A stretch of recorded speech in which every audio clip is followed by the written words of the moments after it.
And we are live. Hey guys, welcome to the Superhero Post podcast where we talk things Marvel, DC, and Star Wars. This is episode number 39. We're about to be at episode 40, bro. We're about to be at 50 episodes in like 10 weeks, bro. Crazy. Crazy. Because I was thinking about it this morning. I was like, I think we're coming close on a year. Because I remember I was driving home from a work event.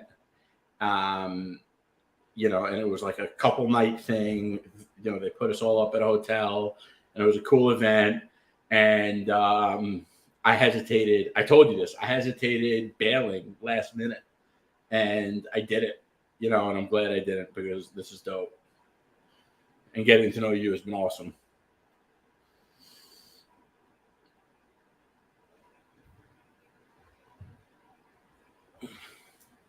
I can't hear you.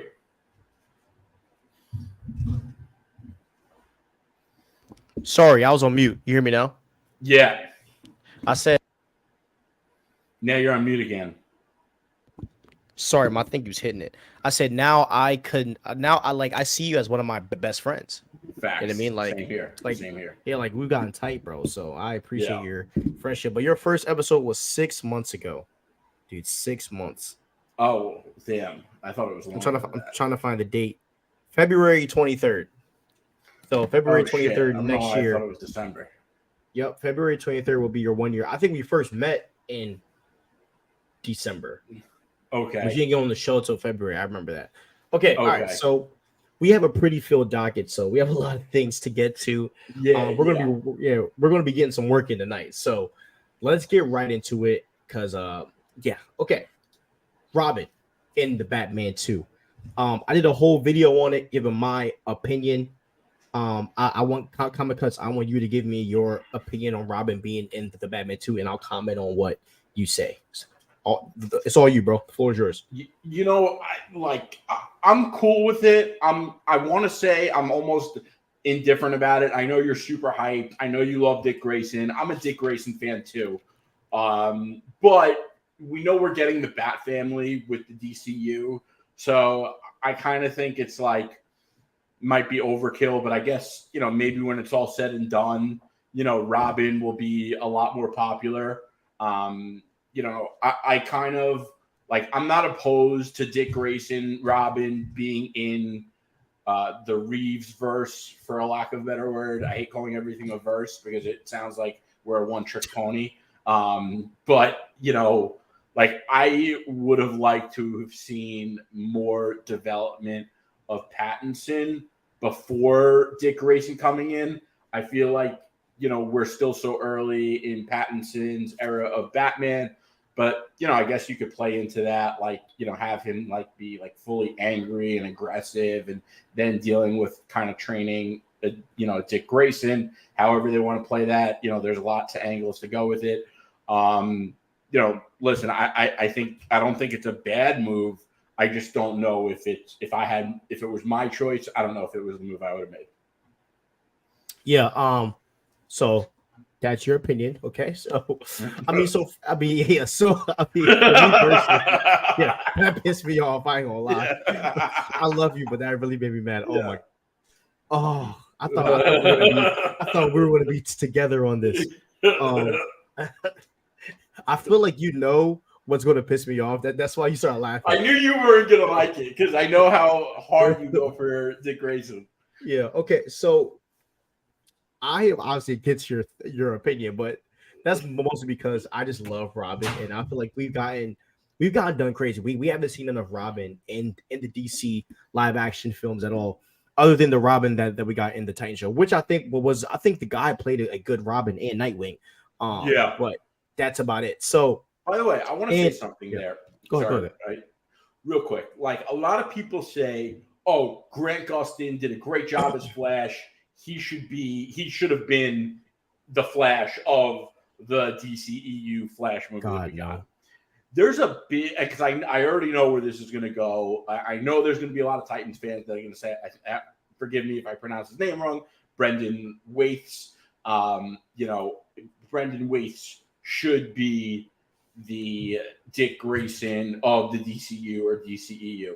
I still don't agree with that sentiment, but there is a difference between saying Brendan Waite should be the Dick Grayson in a feature film Batman movie than saying Grant Gustin should be Barry Allen in a feature film Flash movie.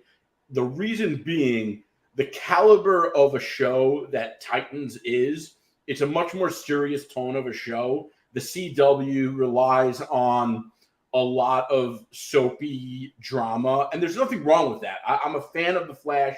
I like Grant Gustin as the Flash, but the caliber of skill in acting in a role like that is very different than what Brendan Waite did as Dick Grayson in as Dick Grayson in Titans.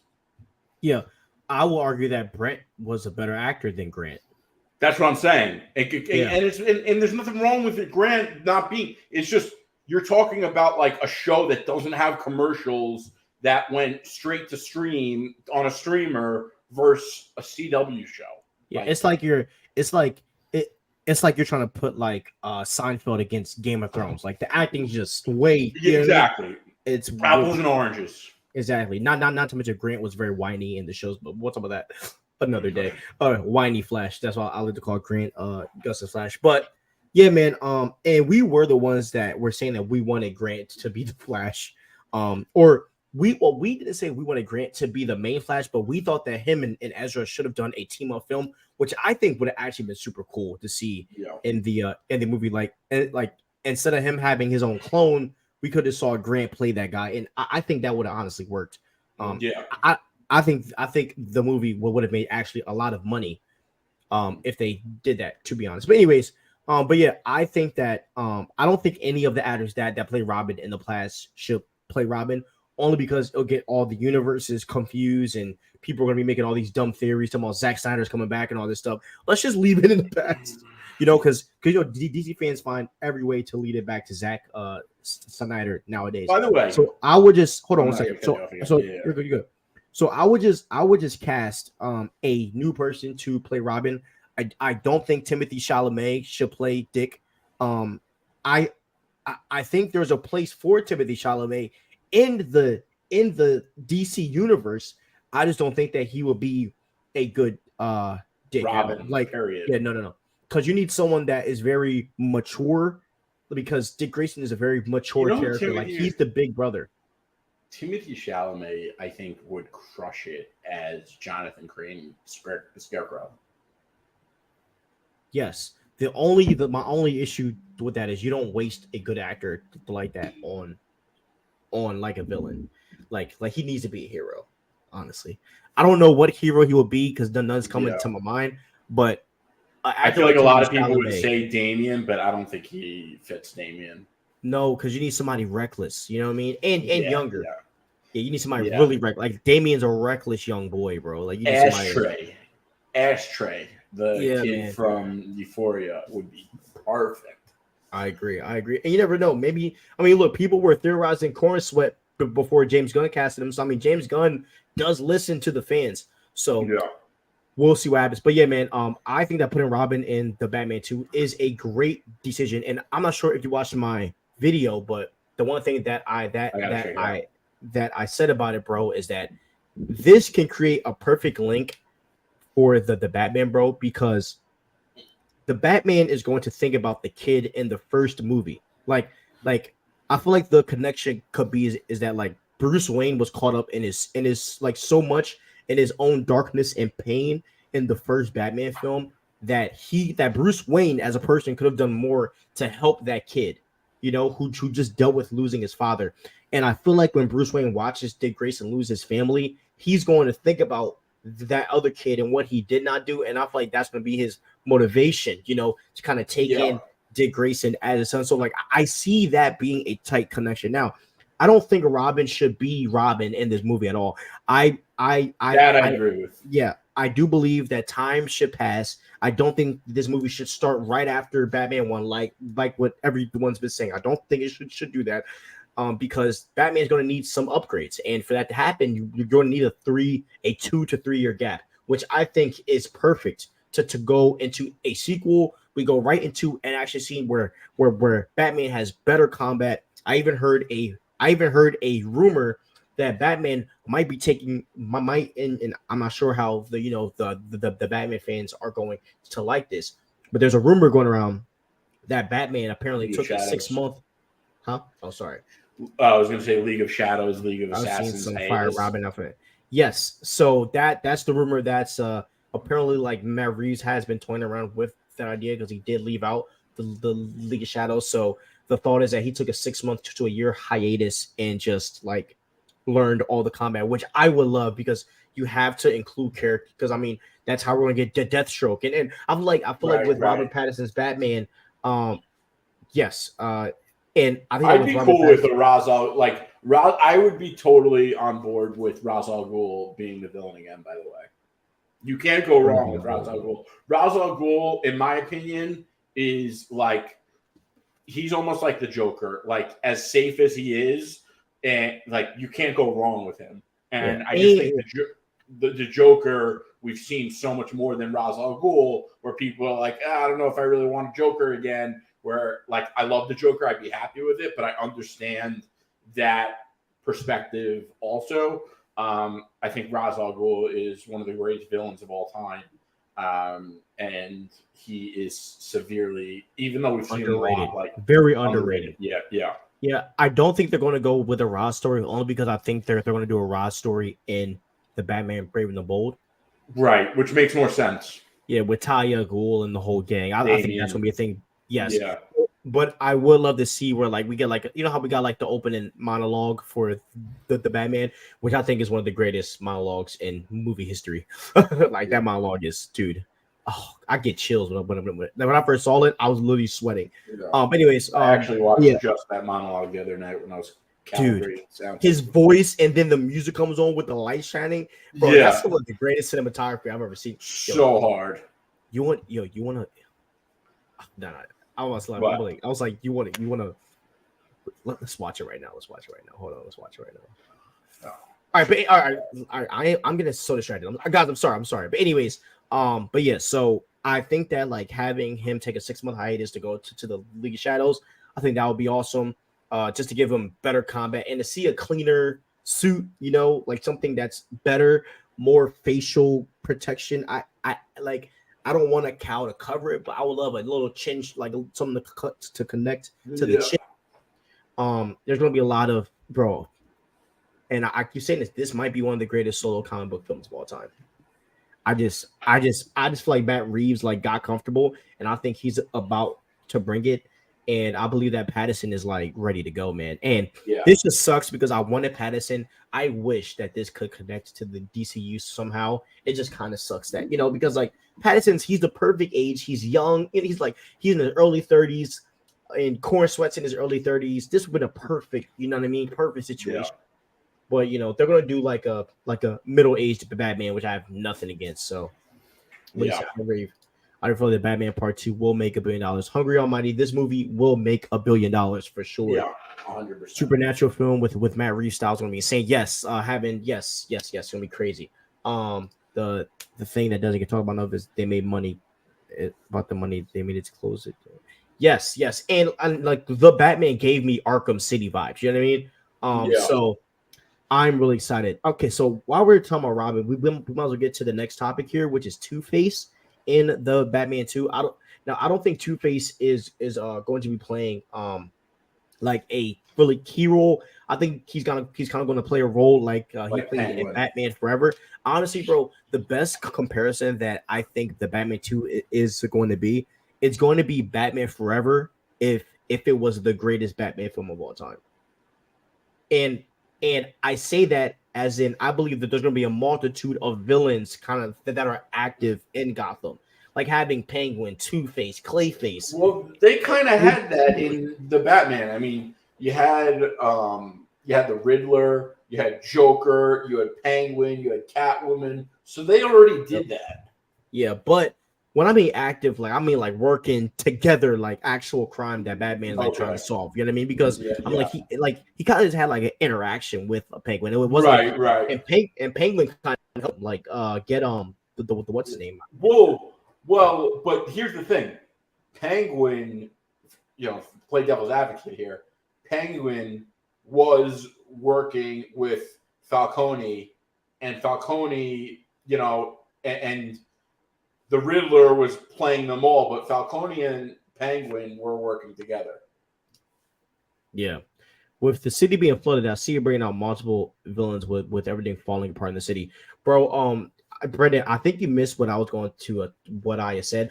I don't think the movie is going to resume right out of the flood because Batman has to get upgrades for this movie to do like $1 billion and to be big. And so he's going to have to, he's probably going to take like a 6-month hiatus right after this and go to the League of Shadows, learn combat. I believe that he's going to have a new Batmobile, a new suit, new gadgets, like a new Batcave, and I believe he's. Sorry, go ahead. I was saying this movie's action needs to rival The Dark Knight. Like, yes, and I know you have your problems with The Dark Knight, but the one thing you can't complain about The Dark Knight is like its action. That was the ultimate Hollywood portrayal of Batman. I agree, and it has to be better. I mean, that might be high expectations, but the Batman washes Batman Begins easily. That's how good the Batman was. This movie has to be better than The Dark Knight. I don't know if I agree. Okay, with all right. That. All right. End of the Batman Part 2 have the Grayson's death. Oh, the end of the Batman 2 Part 2 should have the Grayson's death and Bruce witnessing just like the comics, but instead of immediately adopting Grayson, he goes and searches for the killer, and Dick endangers himself. Fire. That would be fire. I personally don't like that only because having Dick Grayson find the killer as Robin is a big part that kind of makes Dick Grayson like Dick Grayson finding the robber or finding the murderer as Robin and bringing him to justice is the reason why Dick Grayson is who he is. And Batman said that, and because he was more reckless and older yes. to be reckless, where exactly. Bruce was a child. That wasn't the case for Dick Grayson. Exactly, because Wonder, if you guys remember the animated movie, I think it was Justice League Doom, when they hacked into Batman's computer and found every hero's weakness. Crazy movie, but basically, Wonder Woman pressed Bruce about him being with Robin. Oh no, it was young Justice, and Batman said, he said I made Dick Grayson become Robin so he wouldn't become me. And so and Batman said like Robin finding the killer of his parents saved him. So I don't think that Dick should just go and try to find the killer on his own, because that would kind of kill like what makes him Robin. But it makes him more realistic. And that is another thing about Batman that I kind of want to talk about just for this second, because a lot of people keep saying this, it has to be realistic. The Batman is not a realistic character. Robin is not a realistic character. The Joker is not none of these characters in Gotham are actually realistic, and we have to stop comparing the greatness of Batman to how realistic it is. We are going to get some freakiness in these next movies. Like Batman is a mythical character. It is impossible for someone to become Batman. And I feel like it's easier for people to make this mistake with Batman because he has no superpowers.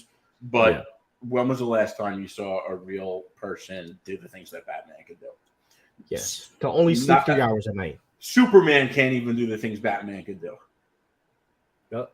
So yeah, I mean, like, yes, there's some realism to Batman, but the heart of his character is mythical, So I mean, and then when we get into Ra's al Ghul and the stuff that they have with the lake that brings you back to life, or the Lazarus pit and all that jazz, like that's a whole the mythos of Batman is so much greater. A lot of fans just don't read the comics nor watch the animated movies do it. Okay, so this is what the comic book movie genre game needs right now is the DCU. I agree. By the way, Arrow did a really great showing of the Lazarus Pit and the League of Shadows, which is like that, like the League of Shadows in the early Arrowverse is very underrated and that doesn't get talked a lot. Batman knows 100 plus MMA forms. It has literally super soldier level of strength, and people say Batman is just exactly, bro. The Batman is literally Captain America but better without the superhero serum, like literally. Now Batman is on steroids, and the comics have shown that Batman took some type of serum. We don't really know what it is. He takes something, but like he's not. He's also been in the Lazarus pit. Yeah, exactly. Like this dude is legit like the ultimate character. Like he's the ultimate character. He's the James Bond of superheroes. Yeah, I 100% agree. So let's get into this next topic. I love Batman so much though. Okay. Yeah. DC Animated doing a Crisis on Infinite Earths Part 3 movie. Or 3-part movie.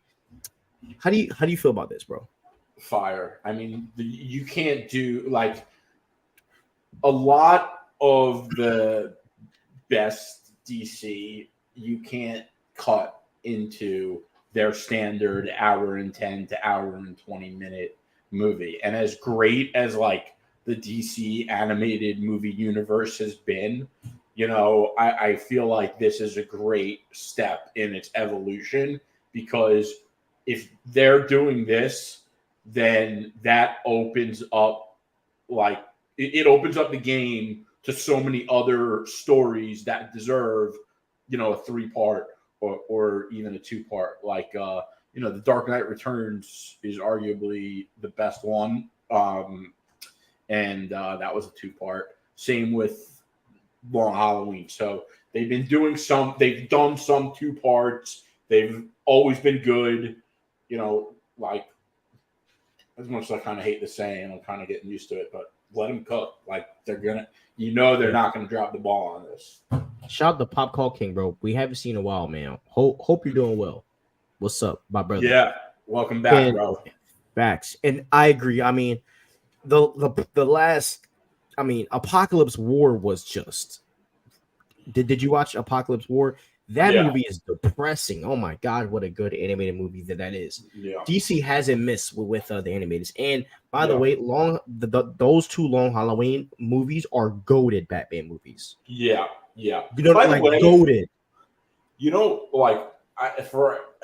When the Batman was like getting closer, DC released like a list of comics that the Batman was inspired by.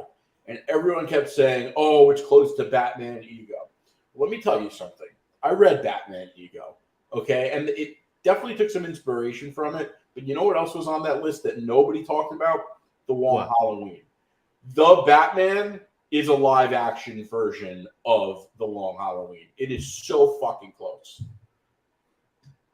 Do you love that movie? The Batman? Yeah. Yeah.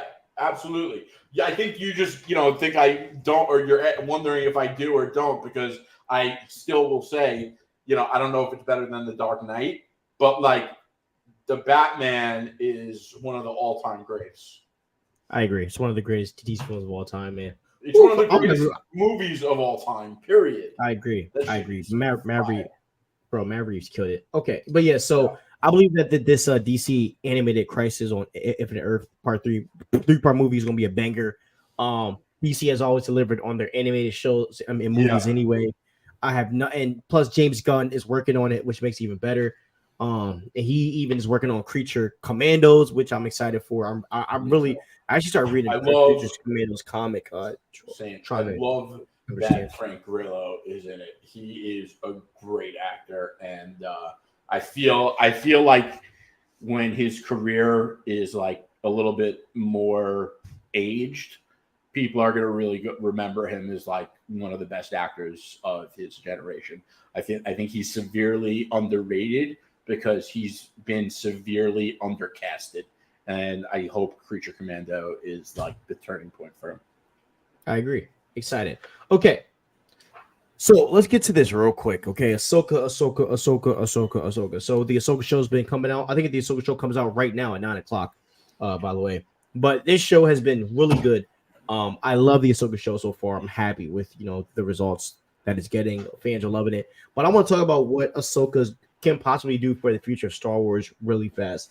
So the Ahsoka show has been shown, and spoiler alert if you haven't seen it. So the Ahsoka show has been showing us something in these past few episodes, and it is leading to this fact that Thrawn and Ezra are in a separate universe, like that is not in the Star Wars galaxy.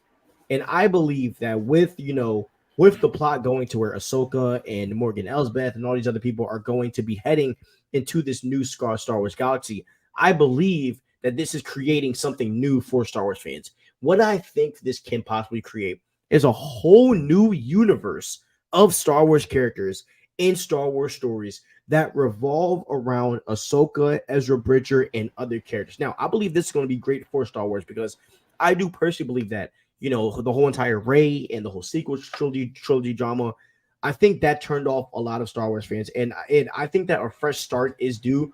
And why not trying to start something fresh with characters like Ahsoka, Ezra, Sabine, having all of these other characters kind of play a role. Now, obviously, we are having a big Thrawn movie that'll be coming out. So I'm not sure how true that is, but I do believe that there's a reason why we are going to be seeing this new universe in the Ahsoka show. Not to mention that the episode that is coming out tonight is directed by the freaking director of the Spider-Verse movies.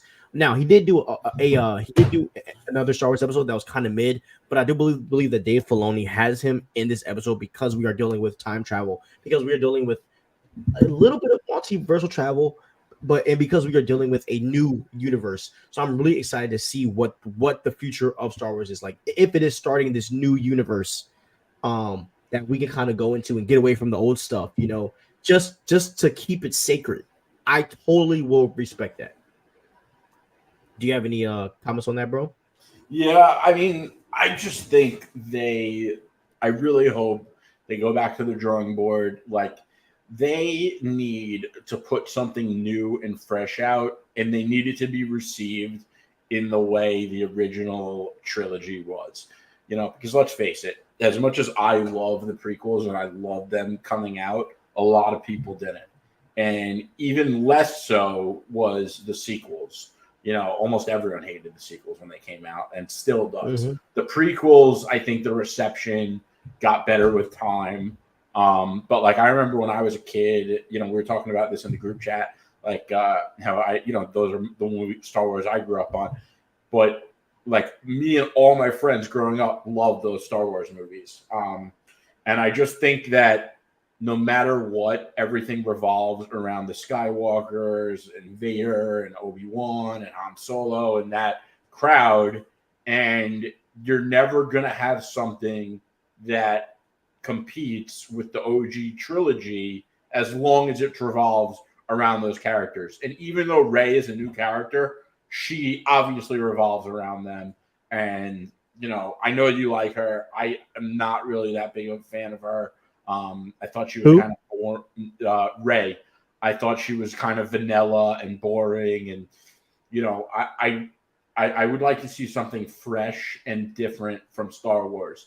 And while I'm at it, I would like to see some more connectivity. And I think that they get away, as much as they're critiqued on a lot of different things, it seems like to me, people don't criticize them for having all these random shows with zero direction and connectivity. Whereas obviously the MCU invented the game of a shared universe. So when they don't have really direction in the shared universe, they get critiqued the most. But I think that some of that criticism would be fair to give to Star Wars right now. It seems like they have some cool shows, some aren't, but there's no direction to them. It's if you're watching it to find out what happens, you don't really need to. You could just be I'm not going to watch Andor, but I'll check out Ahsoka. And, admittedly so, Star Wars for me is and I say it all the time, it's Marvel and DC and then Star Wars.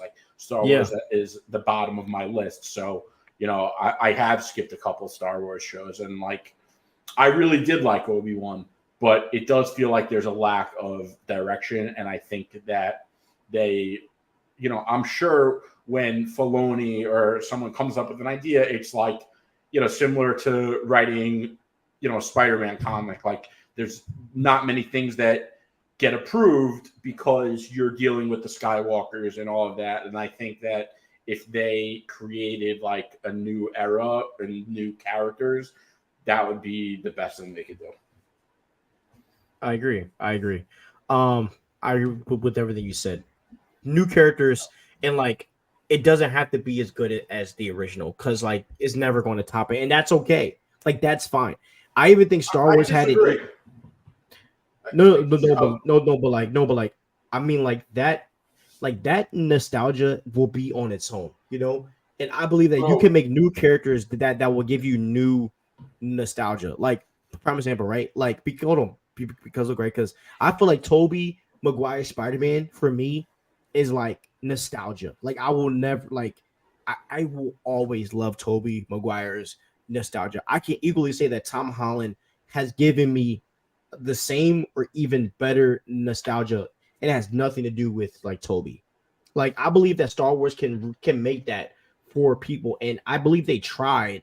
They just failed with Rey, because she's and but by the way, I like Rey more because of what she could have been, not necessarily what she became. If that makes sense. I get what you're saying. I disagree because I think she sucked. But here's the thing, as big of a Bond fan as I am, you know, one of the things people always said is nothing will ever top Sean Connery, and I think Daniel Craig did. You know, and people always said no comic book movie will top The Dark Knight.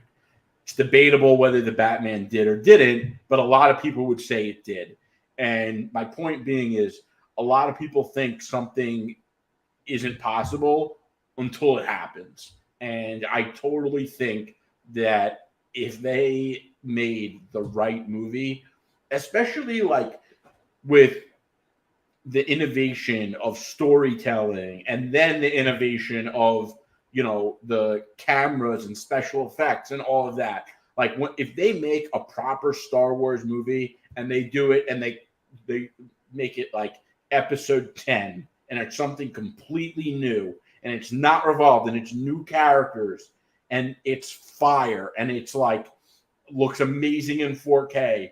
The special effects are bar none. Like, you know, I do think that a lot of Star Wars fans, even like the through and through Star Wars fans that live for Empire Strikes Back, like I do think you could win some of those people over, even if they say no. And I'm sure if you ask them today, and you're one of them, like, oh, nothing will ever top the original trilogy, you know, the Luke, I am your father moment, you know, but they say that until it happens. Because let me tell you something, I never thought ever in a million years that someone was going to be a better James Bond than Sean Connery. And I grew up watching James Bond like religiously since I was 5 years old. And for a while, it was really difficult to admit Daniel Craig was better. I told you, I met Daniel Craig New Year's Eve, right after the New Year's Eve after Quantum of Solace came out. It was New Year's Eve, and I saw him at a restaurant. I went up to him. I tapped him on the back. I said, I don't mean to annoy you, but I am your biggest fan. And I said to him, I spoke to him for like 10 minutes. He was cool as hell, the nicest guy. Wait, you and Daniel Craig had a whole conversation? For 10 minutes, I swear to God. And like I've met a good amount of celebrities in my life. You know, I'm from New York, like so. Anyway, he was real cool. And one of the things I said to him, you know, and I was kind of drunk, but I said to him, I was like, you know, I was like, you know, a lot of people are saying you're the best Bond. You know, I'm like the biggest Bond fan ever, and I think you might be better than Sean Connery, but it's a little too early to tell. And I think I said something like, you know, a lot of people like to compare LeBron to Jordan, but LeBron's still playing. And like, you know, I said something to that effect, and he appreciated it, knew where I was coming from, but he was like, you know, I forget exactly what he said, but he thanked me and like really took that as a major compliment. He's probably mad humble about it. He's like, yeah, he's like, Sean is probably the best. I forget exactly what he said because it was so long ago and I was drunk, but like, you know, he was cool as hell. He actually came in with why am I blanking on the designer's name? Marc Jacobs. He was with Marc Jacobs and a couple other celebs. I didn't talk to any of them, you know. What am I? Yeah, screw those guys. All right. All right. So Loki. Did you watch the new trailer for Loki? The one that came out like last week or today? Yesterday. Oh shit! No. Let's watch it right now. I'm about to pull it up. Hell yeah! Let's do it. Are we? If never mind. What? I was gonna say if we put the trailer on, like, are we gonna get flagged? But I see people. No, because I actually played the Marvel trailer for a video last week and didn't get flagged, so okay, it's all good. Let's play this joint. What I'm about to tell you, you hear it? It's going to be hard to believe. Again, I've been pulled through time between the past and the present and the future. Everything is turning to shit. That's right.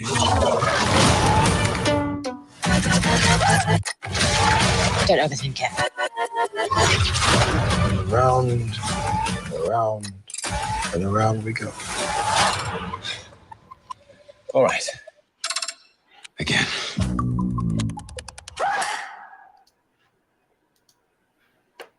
Dude, that looks awesome. It does, but it doesn't do anything for me. The first trailer was like a real full-length trailer. This was like a short teaser. But nonetheless, good to see that Jonathan Majors is actually like shown in the trailer. Yeah, that's a good sign. Did you see the part with Sylvie having a knife looking like she was going to kill Victor Timely?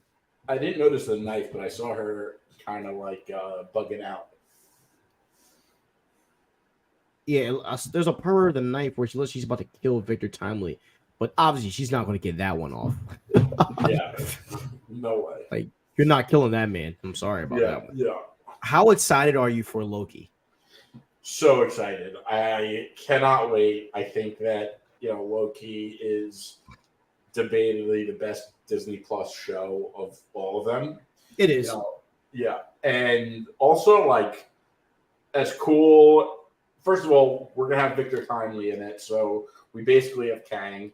But the TVA is so cool. Like, the vintage style of it. The Minute Maid and the graphics and the sounds, like, I just love whenever the TVA comes in, like, it is just visual goodness.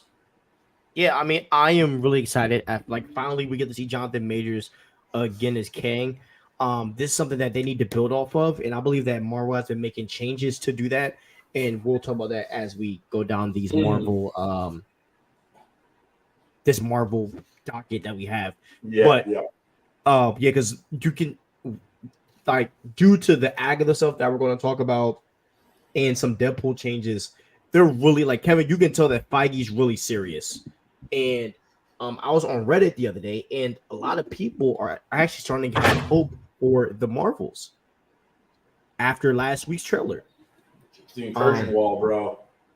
Huh?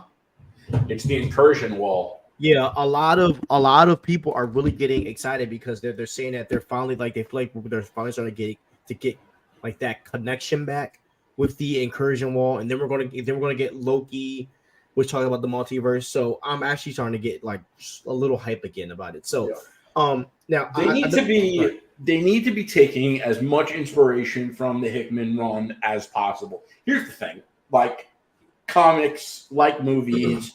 It's very, like, once in a blue moon, you get a movie like Infinity War, Endgame, and it's kind of, like, don't get me wrong, there's a lot of great comics out there. It's easier to put out a comic than it is a movie. So by nature, there's more comics out than there are movies. But to get a run like Jonathan Hickman's Avengers, New Avenger, Time Runs Out, is very rare.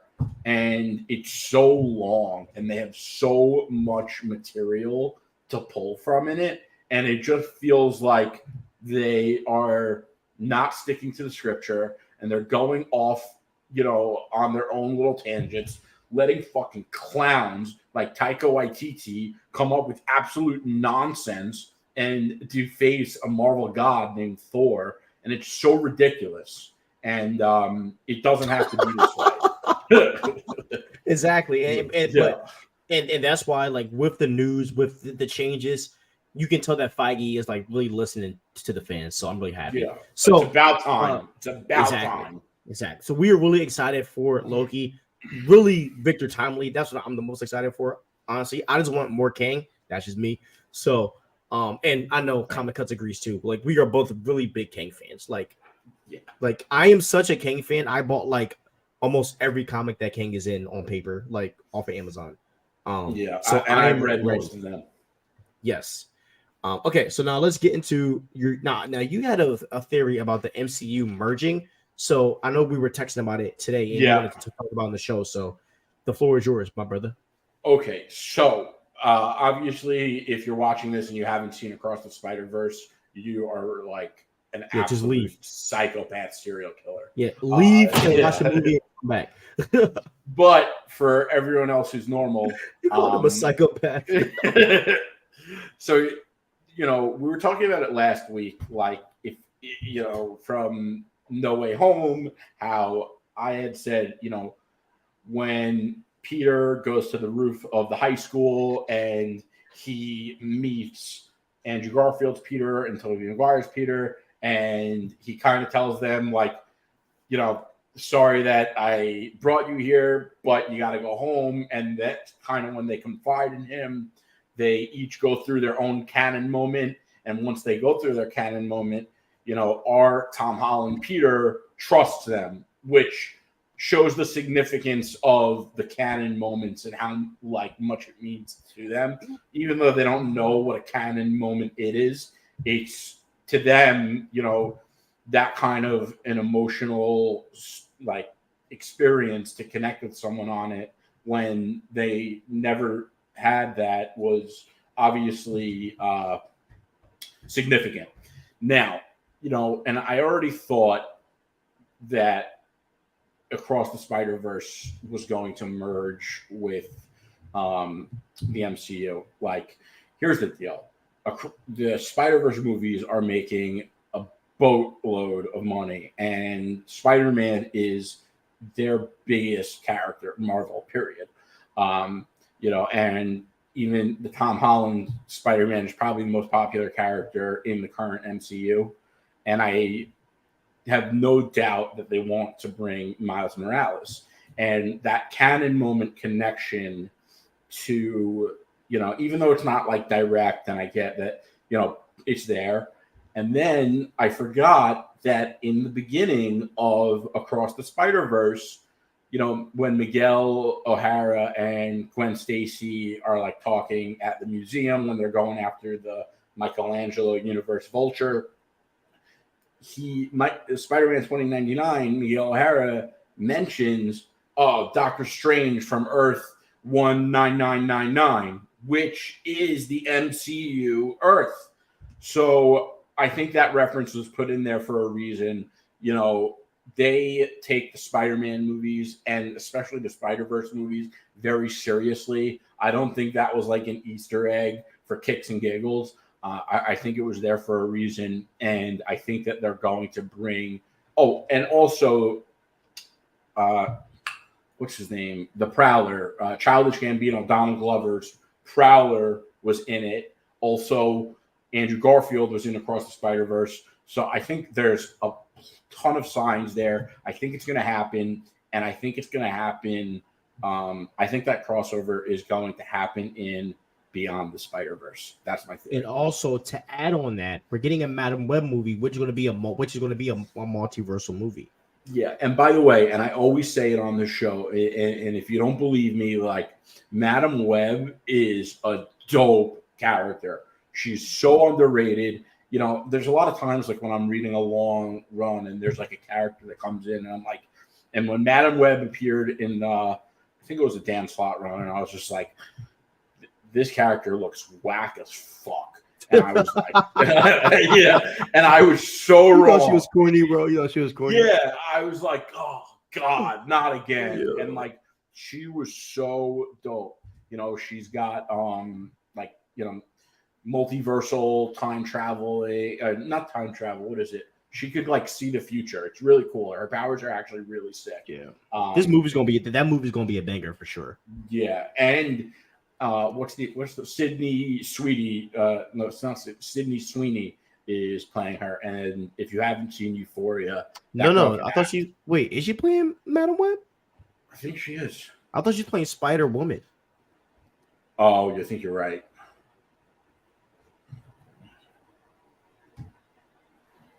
She's playing. Yeah, she's playing. She's playing Spider Woman, Julie Carpenter.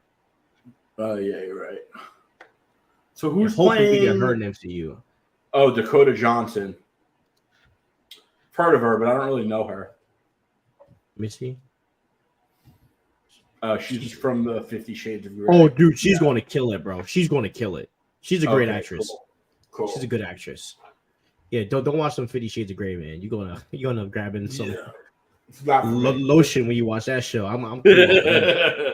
Every time I watch it, I just want to have sex. I'm like, I'm cool.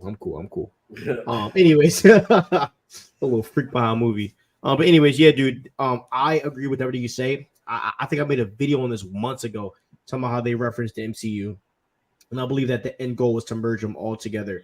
Will be very interesting to see how that works. I'm very excited. So we'll see what happens. All right. Now, what if season 2 rumors? Now, I know you liked What If season 1, right? Loved it. You loved What If season 1. I did as well. So I want to read off to you. I think What If rumors could be the second best MCU show of all. Don't do that to WandaVision, bro. Stop it. WandaVision is like the worst. I let you, dude. You want to do that right now? I hated WandaVision. Moon Knight was also a really great show that is very underrated. That is true. A lot of people had problems with Moon Knight. It's a great show. All right. So let me read these what if season 2s, okay? Okay, so I'm gonna read you the episode, okay? Details about episodes: Avengers versus Surtur, Captain Carter and the Winter Soldier, Tony and Gamora on Sakaar, Red Guardian, the first Avenger versus Red Room Bucky. Damn. Hold on, I ain't done yet. Hela and Wenwu versus Odin. Kahori, young Star-Lord versus Ego. Happy Hogan saved Christmas. I don't care about that. Possibly, I'm not even gonna read you the last one because you're gonna get mad. No, now you gotta read it. Well, no. You're not gonna get mad. It said possibly Infinity War style finale, basically. I'm cool with that. Listen, yeah. Tony, Red Room, Bucky. Hold on. Wait. I want to say Red Room. Hold on. Red Room. Because yes, but I want to read because they have actual plot detail of like each one. So the first one is: what if Surtur was awakened on Earth instead of Asgard in Thor Ragnarok, which is a dope. The what if it says featuring a different lineup of the Avengers. Doctor Strange and Wanda lead against giant Surtur. Enough of them. Doctor Strange and Wanda lead against giant Surtur in New York City, while Peter Parker saves civilians. Wanda uses chaos energy to trap Surtur. Hulk becomes a giant titan using the Pym particle. Tony Stark builds giant Voltrons type suits for the Avengers. And here is the people who have the Avengers giant suits: Shuri, Black Panther, Doctor Strange, Spider-Man, Wanda, and more. After Wanda gets injured, Peter is deeply affected. Possibly both have personal connections, maybe like siblings from the upcoming What If comic. Because in this story, Peter and Wanda have gotten close on the Avengers team due to the loss of Peter's mom and Vision. Did you say Black Panther as in T'Challa? Are you fucking kidding me? After we got Wakanda Forever without the recast, we're gonna get T'Challa back for fucking What If? As great as What If is that's insane. Dude, that is insane. Okay. All right. Giant Hulk. I want to call out the fans for a second.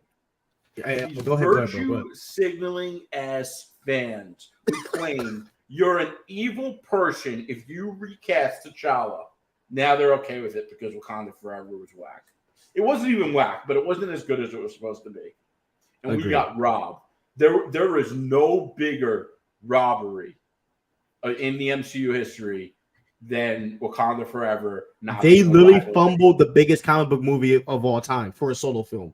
T'Challa Namor rivalry would have made that one one of the greatest. Bro, that would have went down as like the Dark Knight for Marvel. Like, not going to hold you. That would have been the Batman and Joker. Like they messed up, man. They messed up so bad. Elizabeth Olsen is voicing Wanda. Giant Hawk used the Voltron suit to fight Surtur and punch him into space. All right, so here's the next one. What if Yondu delivered Peter to Ego, young Star-Lord versus Ego? Set in the 90s, Yondu successfully delivered Peter Quill to Ego, the living planet. Young Peter Quill successfully taps into the potential of celestial cosmic powers. T'Chaka as the Black Panther, Thor, Hank Pym, Ant-Man, and more superheroes with Kid Peter Quill go against the Ego. Peter Quill fights Ego, probably more like an anime style. Ego will have an army.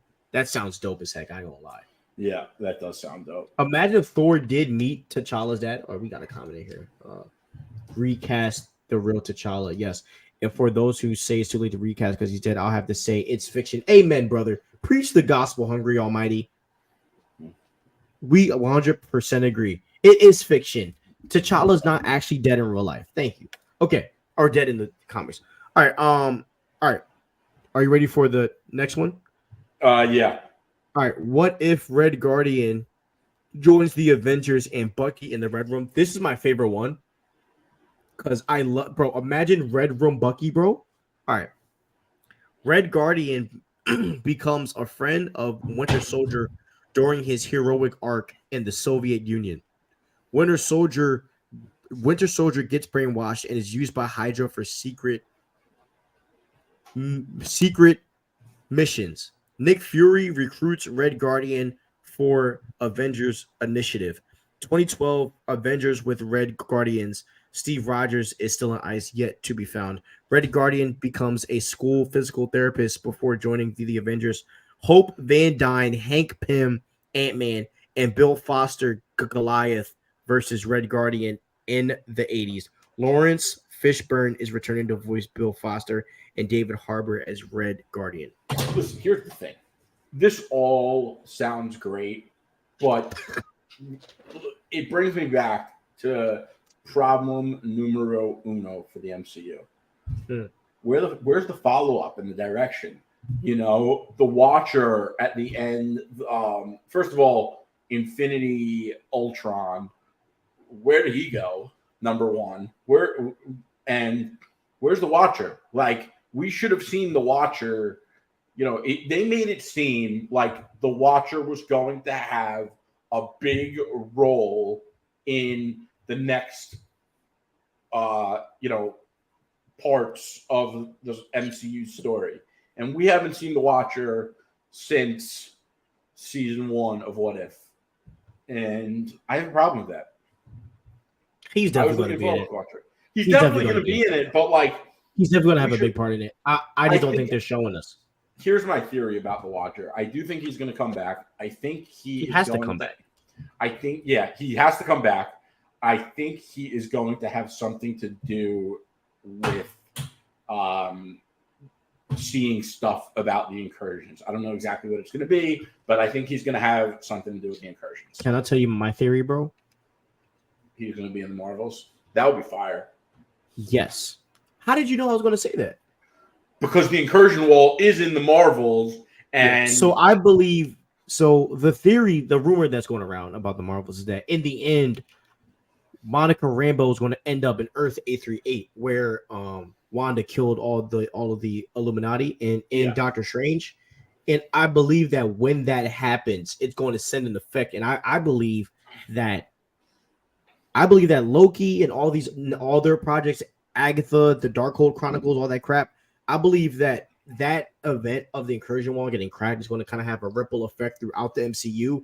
And if they use that to connect everything, I would actually be really intrigued on that, because I believe that the watcher is going to see the incursion wall get cracked, and I believe that that's going to, because like I believe all these versions of the what if are just kind of like different variant scenarios that have happened because of Loki. So I think that the watcher is going to refer to the events of Loki, to the events of Captain Marvel, and I feel like this show might be about the watcher trying to restore some of this stuff.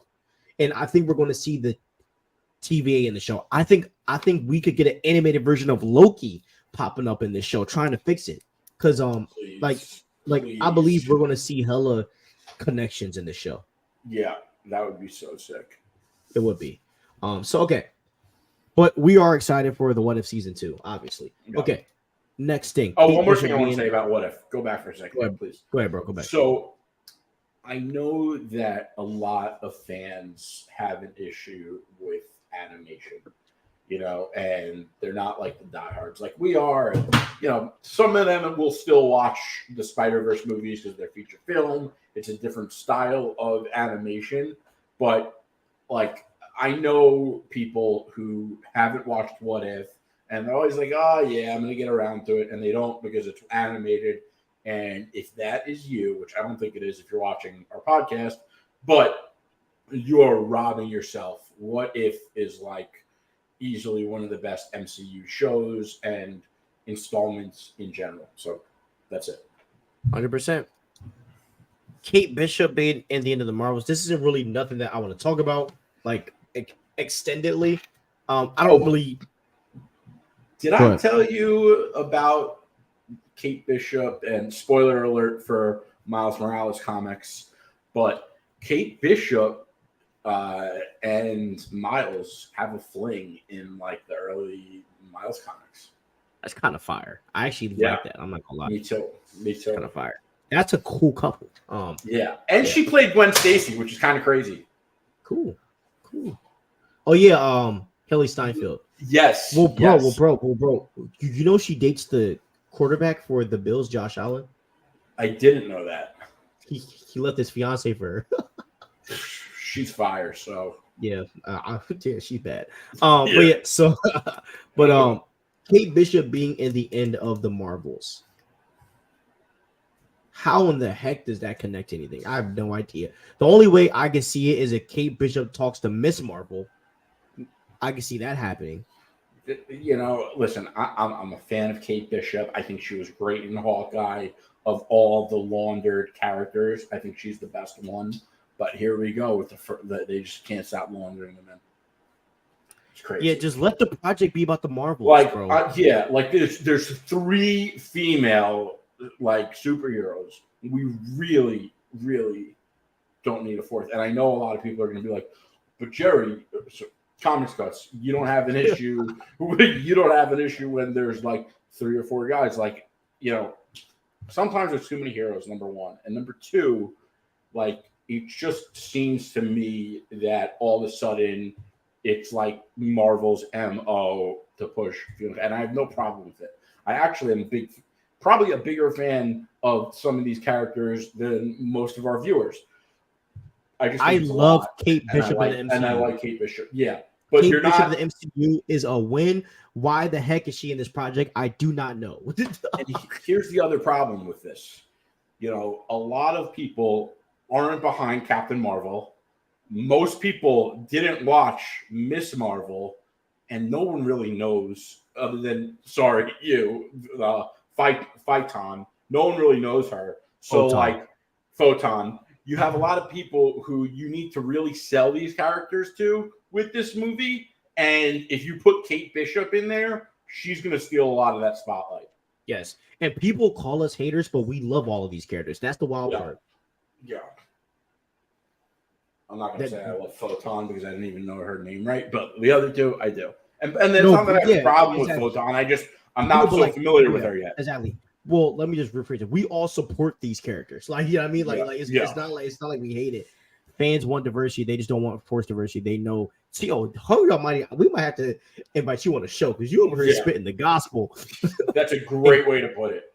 Yes. I'm not going to say necessarily I want diversity. I'm not please diversity, but I don't have a problem with it. And I think that some of it is warranted and needed. And I understand that. And for that case, yes, I do want it. But like, I'm not like, you know, but we don't want it forced. And like, it does feel like it's forced.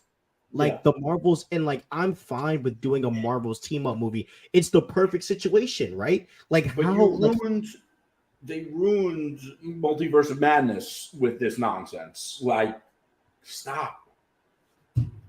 Yeah. Well, America Chavez shouldn't have been in that movie. She shouldn't even be in the MCU. And then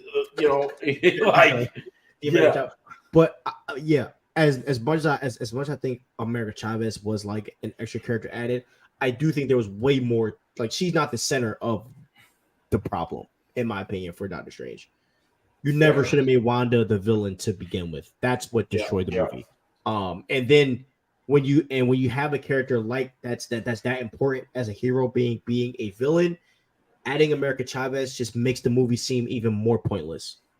Yeah. Because if you needed her to travel the multiverse, why couldn't Wanda just go to the TVA and just grab one of the devices?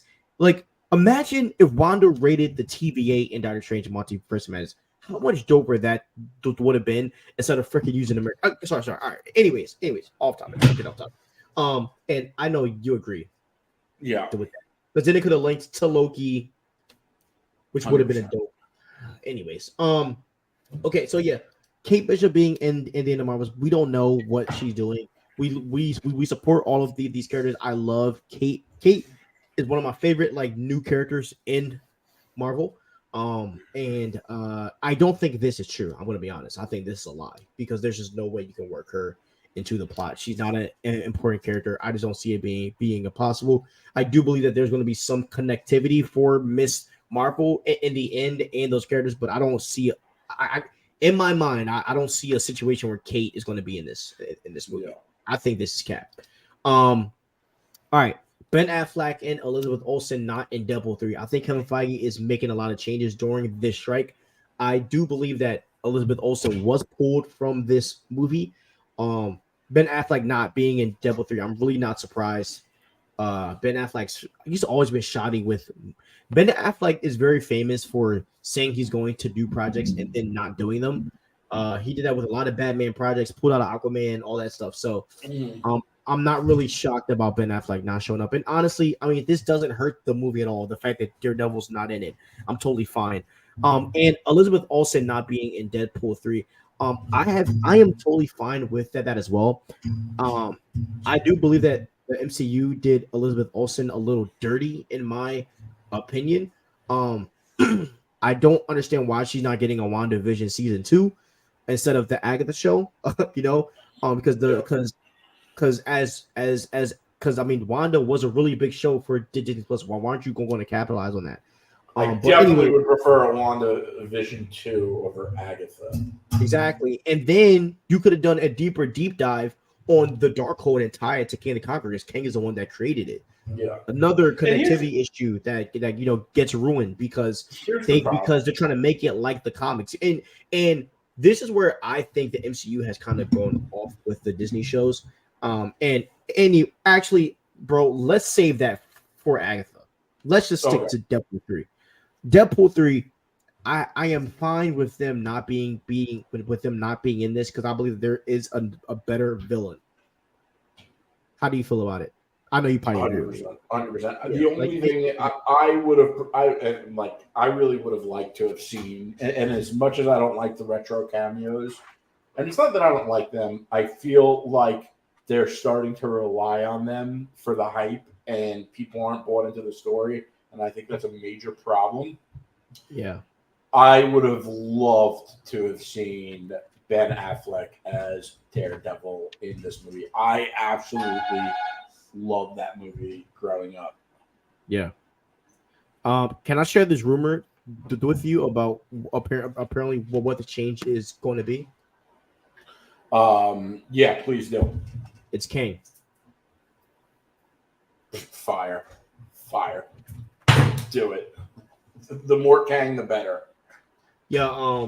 So the rumor the other thing I really hope with Kang, like, I hope they go more in depth on Kang and his motives and his backstory than they did with Thanos. As great as Thanos was, they really were very surface level with Thanos. Yeah, and that's why I think King. That's why I mean they better get a movie called freaking King Dynasty. They better, bro. And you know the one thing that I hate because I keep seeing on Instagram where people keep saying that it's too much King the Conqueror. He needs to be like Thanos. No, that's the difference between King the Conqueror and Thanos. Thanos doesn't like to be involved until it gets too bad. King the Conqueror is a man of like I'm gonna do it myself because I don't trust nobody. That's and who he's King the Conqueror everywhere. is. Yes, that's who King the Conqueror is as a character. He's an omnipotent character. He's everywhere at once. That's kind of character that King is. So you guys gotta like stop comparing him to Thanos because they are two different characters. And being honest, King washes Thanos, bro, with ease. If Thanos had the Infinity Stones, King still washes that man without breaking a sweat. The other thing, by the way, I want to say is Kang has been popping up a lot in the comics lately. And up until like the Loki, like no one was really talking about Kang, and it wasn't like Kang was popping up in comics. And since Kang became hype for the MCU, it feels like the comics are also doing that, which is awesome. And it leads me to believe that they really believe in Kang. Obviously, they do. You're like, oh, well, Comics Cuts, of course they believe in him. They're making Avengers Kang Dynasty. But there were also rumors that they were going to scale back on Kang, and I think those are 100% not true. I think they want to stick to Kang, and I'm happy they do because, like, I want to see more Kang. You know, I don't want them to be like, oh, well, we're just going to get rid of Kang because Jonathan Majors having issues, and we're going to go straight to Doctor Doom. No, we want Kang, and then we want Doctor Doom. I agree. So yeah, man. I'm all for this, bro. I'm all for this. Yeah. So, yeah, we are not against them. Like we are fine with them not being in this. If we get King the Conqueror, it tells more of Kang's story because, as I said, Kang is the character to be in every MCU film and be the villain. So excited about that. Okay, now Agatha plot changes. Look, I know you're gonna trash Agatha, so I'm gonna just talk for most of it. So. Okay, basically, the Agatha title was changed to like Darkhold Diaries, and basically, this show is apparently going to be centered around Billy. Basically, let me read it to you. Let me read it to you guys, because Comic Cuts is literally going to trash it in the next like 5 minutes. So let me just read you guys what it is. Hold on one second. Where's it at? Marvel Studios, and. Also, guys, I wouldn't be shocked if this title changes again for this show. Where's it at? I thought I had it screenshot it. 1 second. I thought I screenshot it. If not, I'll give you the cliff notes. Okay, I don't have it. So the cliff notes are basically that Billy. I don't want it. Hold on. Let's just answer this. I don't want Kang as the main villain for both King Dynasty and Secret Wars. It's Thanos. At that point, Thanos wins in Infinity War and loses in Endgame. Another reason is I want Doom for Secret Wars. We also want Doom for Secret Wars. There's also a rumor. I forgot to add it into the docket that the Doctor Doom role got sent out to someone, and he hasn't answered back yet. So I will keep you guys updated on that. But I think the Beyonder is going to be the main villain. Hungry. Here's the thing. Just because a villain wins and then loses, which happened in Infinity War and Endgame, like that is such a vague connection to make to say, oh, it's just Kang is just Thanos at that point. Like the story is entirely different. Everything leading into it is entirely different. And like, I don't know, you have to have more depth when you look at things like this. I agree. Now I do think that Beyonder King is going to be like the next level villain because I'm pretty sure they're going to make the Beyonder like the master variant of King. Basically, that's kind of going to be what's going to send us into Secret Wars.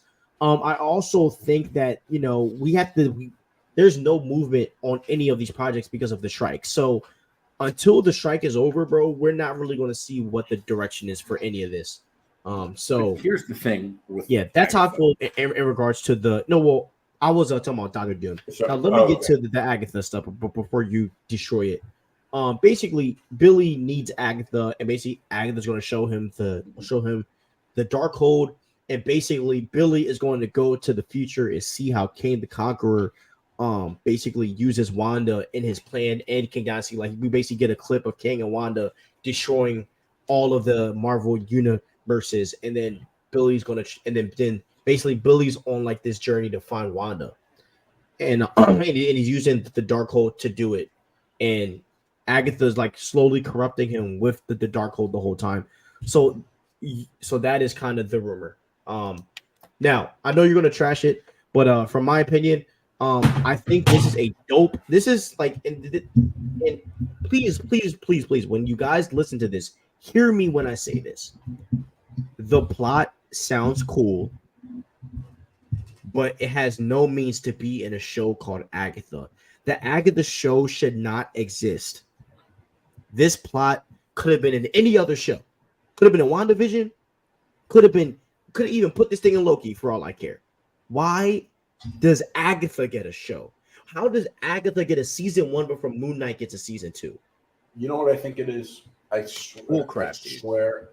I think that Marvel saw Catherine Hahn, the actor who plays Agatha, her link go viral in memes, and they're like, you know what? Let's give her a show. But here's the deal. Agatha does not deserve a show. She sucks. Okay? No one cares about her in the comics. You know he's mad when he brings the mic up. Yeah. They're definitely not going to care about her on Disney Plus. And also, what the hell is the Darkhold Diaries? That sounds so soft.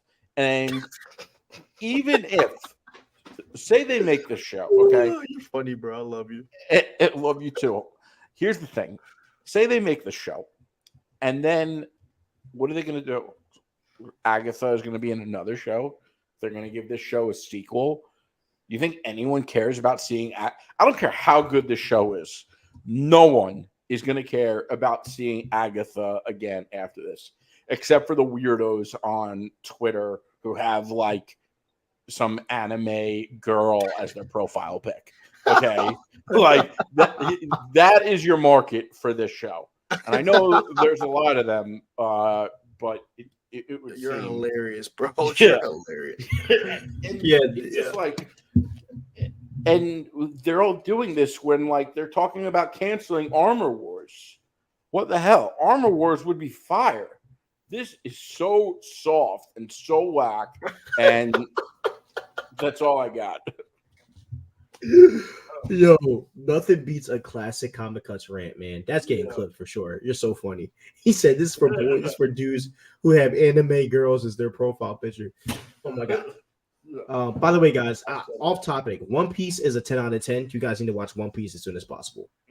I'm going to be posting a review on our Fantasy Cuts page soon. Just waiting on our logo. When we get our logo, I'll start uploading. So, yeah. So we are really excited about that. So, anyways, thank you guys for watching and listening. That's we got to talk about. Comics. Okay, so Comic Cuts is about to just. So this is something that we do at the end of every episode because we know y'all love the comics. Comic Cuts is going to just go over the comics that he's reading and whatever comic he wants y'all to read, and he's going to break down some stuff, spoilers too. So, Comic Cuts, here we go. All you, my brother. So we are going to talk about Chip Zdarsky's Batman run. If you haven't been reading it, you're missing out. It is one of the greatest Batman runs of all time.